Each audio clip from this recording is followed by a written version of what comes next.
qytetarët me kuptue se duhet mu vëdjesue dhe ka dalë do më thonë me dalë me monitoru për të cili fshatën e vetë që punohet diqka.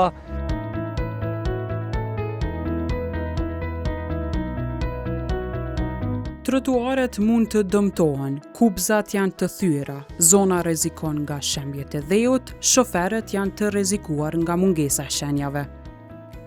Trotuaret janë të paqashme për personat me aftësi të kufizuara. Këto janë disa nga 21 konstatimet që ekipi i auditimit social në Dragashi ka nxjerrë nga monitorimi i projekteve të implementuara nga komuna dhe të financuara nga granti performancës. Jemi jetën që nga drejtorive që Savoko, nga komuna Dragashit, për gjatë 3 mujeve në komunën Dragashit, bashkarisht me auditimin social, ka qenë një bashkëpunim shumë i mirë i qytetarëve. 4 projekte të financuara nga granti performancës synonin të rregullonin jetën e qytetarëve të Dragashit. Mbi bazën e prioriteteve, komuna vendosi që mjetet e fituara për shkak të qeverisjes së mirë të investojnë në projekte si trotuar, mure mbrojtëse, ndriçim dhe rregullim të hapësirave publike. Mbi 20 aktivistë nga Dragashi u angazhuan në mes muajve gusht dhe nëntor për të mbikëqyrur nëse këto projekte janë implementuar sipas standardeve dhe projekteve të planifikuara.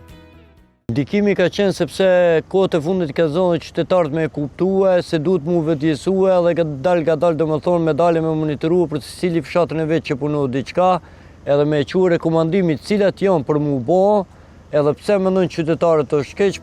Të trajnuar në kuadër të projektit të auditimit social të mbështetur nga projekti Demos, aktivistët u aftësuan që të mbikëqyrin projektet që nga faza e planifikimit e deri tek pranimi teknik.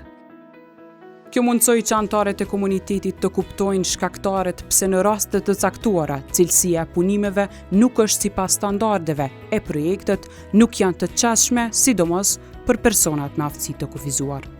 Po më mira ka qenë se për çdo rekomandim që kemi diskutuar me menaxherët e projekteve, edhe ata janë të marrë parasysh si cilat do më thonë për me bo ndryshimin sipas mundësive që i kanë. Ka shumë rekomandime, një ndër rekomandimet kanë qenë do më thonë raport se të ardhmen duhet mu parapallë personat me aftësi të kufizuar, personat e verbër, rrezikshmëria e shumë punë tjera.